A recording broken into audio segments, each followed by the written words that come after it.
আসসালামু আলাইকুম বন্ধুরা। আজকে আমরা এমএস ওয়ার্ডের পেজ বর্ডার নিয়ে কথা বলবো। আমাদের অনেক সময় পেজের বর্ডার দেওয়ার প্রয়োজন হতে পারে, অথবা আমরা আমাদের ডকুমেন্টকে আকর্ষণীয় করার জন্য বা আমাদের কোনো টেক্সটকে হাইলাইট করার জন্য আমরা পেজ বর্ডার অপশনটি ব্যবহার করে থাকি। তো আজকে আমরা পেজ বর্ডার নিয়ে বিস্তারিত আলোচনা করব। অবশ্যই ভিডিওটি অনেক গুরুত্বপূর্ণ। তো চলুন আমরা ভিডিওটি শুরু করি। তো পেজ বর্ডার দেওয়ার জন্য আমরা প্রথমে চলে আসবো এখান থেকে পেজ লেআউটে। আমরা পেজ লেআউটে আসার পর এখানে দেখতে পারবো ওয়াটারমার্ক, পেজ কালার এবং পেজ বর্ডার তিনটি অপশন আছে। তো আমি ইতিমধ্যে ওয়াটারমার্ক এবং পেজ কালার নিয়ে কথা বলেছি। আজকে আমি পেজ বর্ডার নিয়ে বিস্তারিত আলোচনা করব। তো আমরা পেজ বর্ডার দেওয়ার জন্য চলে যাব এখান থেকে পেজ বর্ডারে। পেজ বর্ডারে আসার পর আমাদের সামনে এমন একটি বক্স ওপেন হবে। এখানে আমরা দেখতে পাচ্ছি বর্ডার, পেজ বর্ডার এবং শেডিং। তো আমরা তিনটি অপশনেরই কাজ দেখব। তো আমরা প্রথমে পেজের বর্ডার দেব। তো পেজের বর্ডার দেওয়ার জন্য আমরা এখানে দেখতে পাচ্ছি পেজ বর্ডার। তো আমরা এখানে পেজ বর্ডারে ক্লিক করব। তো আমরা পেজের চারিদিকে বর্ডার দেব। বর্ডার দেওয়ার জন্য আমরা এখানে চলে আসবো বক্সে। তো আমরা বক্সে চলে আসলাম। বক্সে চলে আসার পর আমরা এখানে প্রিভিউ দেখতে পারবো। তো আমরা এখানে দেখতে পাচ্ছি স্টাইল। তো আমরা এখান থেকে বর্ডারের স্টাইলগুলো দেখে নিতে পারি। আমরা যে বর্ডারটি পেজে দিতে চাচ্ছি সেই বর্ডারটি আমরা এখান থেকে সিলেক্ট করে নিতে পারি। তো আমি চাচ্ছি নর্মালি উপরের যে বর্ডারটি সেটা থাকবে। তো এটাতে ক্লিক থাকা অবস্থায় আমরা এখানে দেখতে পাচ্ছি ওকে। তো আমরা এই ওকেতে ক্লিক করে দেব। ওকেতে ক্লিক করার সঙ্গে সঙ্গে আমাদের এখানে পেজের যে বর্ডারটি সেটা চলে আসবে। আমরা চাইলে বর্ডারটি চিকন বা মোটাও করতে পারি। এর জন্য আমরা আবার পেজ বর্ডারে চলে আসব। এখানে পেজ বর্ডার সিলেক্ট থাকা অবস্থায় আমরা এখানে দেখতে পাচ্ছি ওয়েট। তো ওয়েট নামে একটি অপশন আছে। তো আমরা এখান থেকে আমাদের যে বর্ডারটি সেটা আমরা মোটা বা চিকন করতে পারবো। তো আমরা এখানে ওয়েটে চলে আসার পর এখানে অ্যারোতে আসবো। আসার পর এখানে অনেকগুলো সাইজ দেখতে পাবো। আমরা এখান থেকে আমাদের প্রয়োজন অনুযায়ী যে সাইজটি দিতে চাই বা যতটুকু মোটা করতে চাই আমরা এটা সিলেক্ট করে নেব। তো আমি এটাকে সিলেক্ট করে নিলাম। সিলেক্ট করার পর দেখতে পাচ্ছেন প্রিভিউতে এটা মোটা দেখাচ্ছে। তো এরপর আমরা এখান থেকে ওকে করে দেব। তো ওকে করার সঙ্গে সঙ্গে দেখতে পাচ্ছেন এখানে বর্ডারটি আমাদের মোটা হয়ে গেছে এবং সবগুলো পেজে অ্যাপ্লাই হয়ে গেছে। তো আপনারা এভাবে এখান থেকে পেজের যে বর্ডার সেটা স্টাইলগুলো এখান থেকে নিতে পারেন। এছাড়াও আপনারা চাইলে আর্ট যে ডিজাইনগুলো বা ভিন্ন যে ডিজাইন, অনেক রকমের ডিজাইন আছে, সেই ডিজাইনগুলো আপনারা এখানে আর্টে আসবেন। আর্টে আসার পর এখানে পেয়ে যাবেন। আমি এখান থেকে কোনো ডিজাইন ব্যবহার করিনি, তাই এখানে নাম দেখাচ্ছে। আপনারা এখানে দেখতে পাচ্ছেন একটি অ্যারো আইকনের মতো চিহ্ন। আপনারা এই অ্যারো আইকনে ক্লিক করবেন। ক্লিক করার সঙ্গে সঙ্গে এখানে একটি বক্স ওপেন হবে। এখানে আপনারা অনেকগুলো স্টাইল দেখতে পারবেন। এখানে গাছের ছবি আছে, আপনারা বেলুন দেখতে পারবেন, স্টার আছে, লাভ আছে। আপনারা এখান থেকে অনেকগুলো স্টাইল পেয়ে যাবেন। তো আপনারা এখান থেকে আপনাদের প্রয়োজনীয় বা পছন্দ মতো একটি স্টাইল বেছে নেবেন। তো আমি এখান থেকে ব্যবহার করব, আমি স্টার ব্যবহার করব। তো স্টার ব্যবহার করার জন্য আমি স্টারে ক্লিক করব। ক্লিক করার পর আমাদের এখানে প্রিভিউ চলে আসবে। আমরা প্রিভিউ দেখতে পারবো। এটাও আমরা এখান থেকে মোটা বা চিকন করে নিতে পারবো আমাদের ইচ্ছা মতো। তো আমি এরকম রেখে এখান থেকে ওকে করে দেব। তো ওকে করার সঙ্গে সঙ্গে আমরা দেখতে পাচ্ছি আমাদের যে পেজের বর্ডারটি সেটা পরিবর্তন হয়ে স্টার চলে আসছে। তো আমরা এখান থেকে এভাবে অনেকগুলো ডিজাইন আছে, আমরা আমাদের ইচ্ছা মতো ডিজাইনগুলো নিতে পারবো। তো আপনারা এভাবে এখান থেকে খুঁজে দেখবেন যে ডিজাইনটি আপনাদের ভালো লাগে, সেই ডিজাইনটি আপনারা এখান থেকে বেছে নিতে পারেন। এবং এখান থেকে স্টাইল আমরা সার্চ করে নিয়ে আমি ওকে করে দেবো। তো লাভ নিয়ে যখন ওকে করে দিলাম তখন দেখতে পাচ্ছেন আমাদের যে বর্ডারটি সেটা পরিবর্তন হয়ে গেছে। তো বন্ধুরা এভাবে আপনারা পেজের বর্ডারগুলো দিতে পারেন। এরপর আপনারা চাইলে এখান থেকে দেখতে পাচ্ছেন উপর নিচ বাম ডান। তো আপনারা এখান থেকে চাইলে উপরের যে বর্ডারটি সেটা আপনারা চাচ্ছেন যে উপরের যে বর্ডার সেটা রাখবেন না, তিনটি বর্ডার থাকবে, উপরের বর্ডারটা থাকবে না, অথবা নিচের বর্ডারটা থাকবে না, বা যে কোনো একটি বর্ডার থাকবে না, বা দুটি বর্ডার থাকবে না, বা এটা আপনারা যদি করতে চান তাহলে এখানে দেখতে পাচ্ছেন যে বক্স আছে।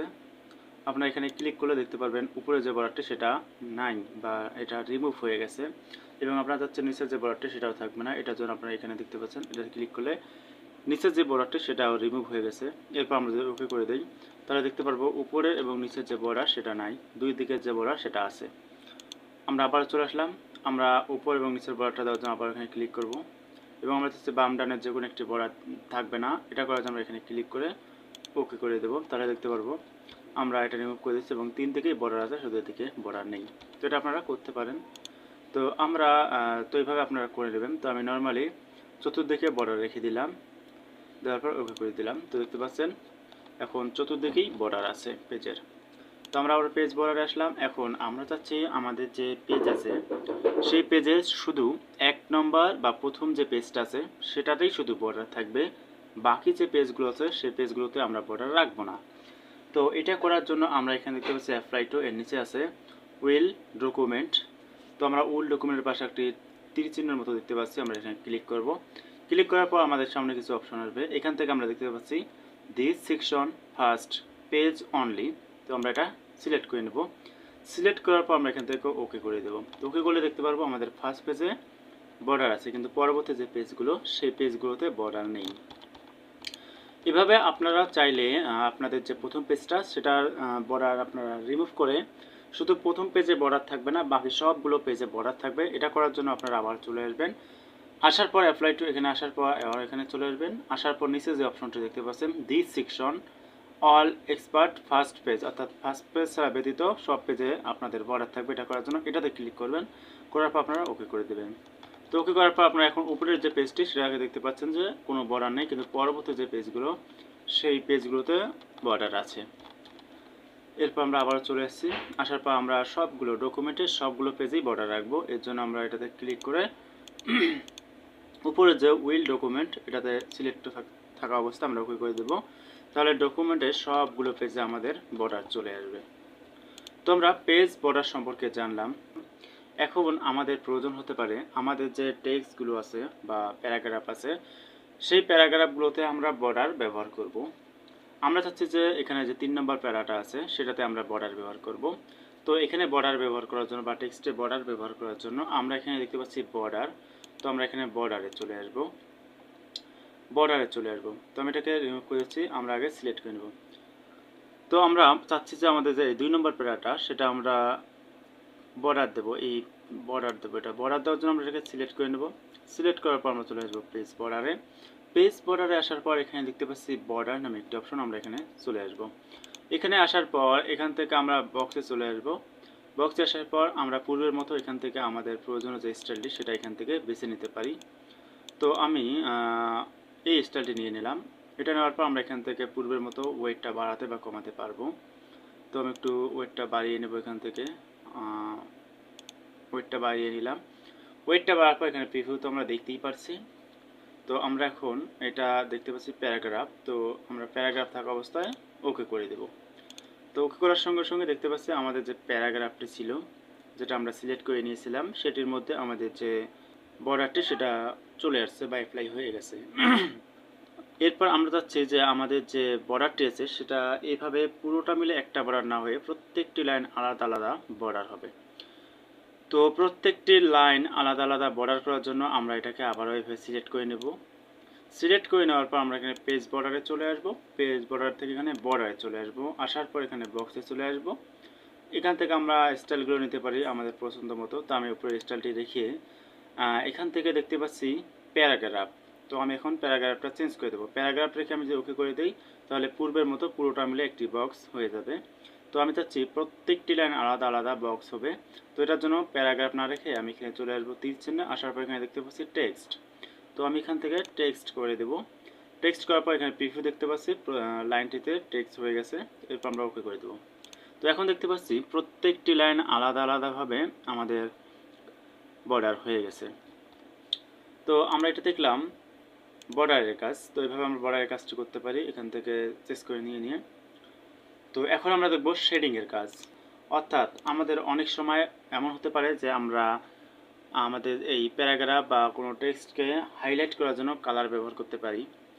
তো এটা আমরা এই শেডিং থেকে করব। তো আমরা চাচ্ছি যে আমাদের যে প্রথম প্যারাটি সেটাতে আমরা হাইলাইট করব। তো হাইলাইট করার জন্য আমরা এটাকে এভাবে সিলেক্ট করে নেব। সিলেক্ট করে নেওয়ার পর আমরা পেজ বর্ডারে চলে আসব। অবশ্যই আমাদের আগে এটাকে সিলেক্ট করে নিতে হবে। যেটাতে আমরা কালার ব্যবহার করতে চাচ্ছি বা হাইলাইট করতে চাচ্ছি সেটা আগে আমরা সিলেক্ট করে নেব। সিলেক্ট করে নেওয়ার পর আমরা এখান থেকে শেডিং, আমরা শেডিংয়ে চলে আসবো। শেডিংয়ে আসার পর আমরা এখানে দেখতে পাচ্ছি নো কালার ফিলের নিচে নো কালার। তো আমরা এখানে তীর চিহ্ন দেখতে পাচ্ছি, এখানে ক্লিক করব। ক্লিক করার পর অনেকগুলো কালার চলে আসবে। আমরা এখান থেকে আমাদের পছন্দ মতো একটি কালার সিলেক্ট করে নেব। তো আমি চাচ্ছি এই কালারটি দিতে, তো এই কালারটি আমরা সিলেক্ট করে নিলাম। এখানে আমার প্রিভিউতে দেখাচ্ছে। তো কালারটি সিলেক্ট করার পর আমি এখান থেকে বা আমরা এখান থেকে ওকে করে দেব।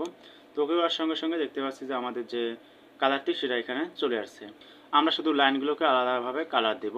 তো লাইনগুলোকে শুধু কালার দেওয়ার জন্য আমরা আবারও এভাবে সিলেক্ট করে নেব।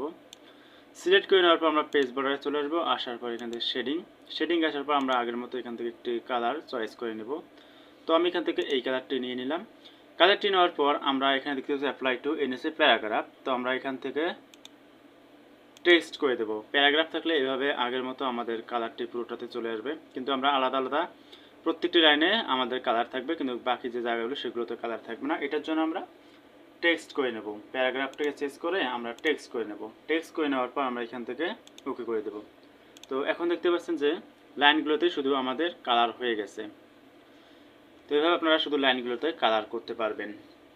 এরপর আমরা চাইলে এখান থেকে কালারের যে স্টাইল বা ডিজাইন সেটা পরিবর্তন করতে পারবো। তো আমরা এটাকে সিলেক্ট করে নিলাম। আমি চাচ্ছি এই তিনটা লাইন শুধু কালার থাকবে, এই তিনটা লাইন সিলেক্ট করে নিলাম। নেওয়ার পর পেজ বর্ডারে আসবো, আবার শেডিংয়ে আসবো। আসার পর এখান থেকে পূর্বের মতো আমরা একটি কালার সিলেক্ট করে নেব। তো আমি এখান থেকে এই কালারটি সিলেক্ট করে নিলাম। কালারটি সিলেক্ট করার পর এখানে দেখতে পাচ্ছি স্টাইল, এখানে ক্লিয়ার আছে। তো আমি এখানে চলে আসবো। আসার পর এখান থেকে অনেকগুলো আমরা স্টাইল পাবো। এখানে গ্রাডিয়ান স্টাইলও আছে এবং নিচে অনেক স্টাইল আছে। আপনারা আপনাদের পছন্দ মতো স্টাইলগুলো নিতে পারবেন। তো আমি এখান থেকে এই স্টাইলটি সিলেক্ট করে নিলাম। সিলেক্ট করে নেওয়ার পর আমরা এখান থেকে চাইলে এটা পূর্বের মতো যদি আমরা চাই প্রত্যেকটি লাইনে আলাদা আলাদাভাবে কালার হবে, শুধু লাইনগুলোতে কালার হবে, সেটার জন্য আমরা টেক্সট করে দেবো। আমরা যদি চাই পুরোটাই কালার থাকবে, এটার জন্য আমরা করে দেবো প্যারাগ্রাফ। তো করে দেওয়ার পর আমরা এখান থেকে ওকে করে দেবো। তো ওকে করার পর দেখতে পারবো যে এখানে আমাদের পুরোটাই কালারটি অ্যাপ্লাই হয়ে গেছে। তো এইভাবে আপনারা শেডিং থেকে আপনাদের যে টেক্সটটাকে আপনারা হাইলাইট করতে চাচ্ছেন বা আপনারা কালার দিতে চাচ্ছেন সেটা আপনারা শেডিং থেকে করতে পারবেন। তো বন্ধুরা, ভিডিওটি যদি ভালো লাগে তাহলে অবশ্যই একটি লাইক করবেন এবং চ্যানেলটিকে সাবস্ক্রাইব করতে ভুলবেন না।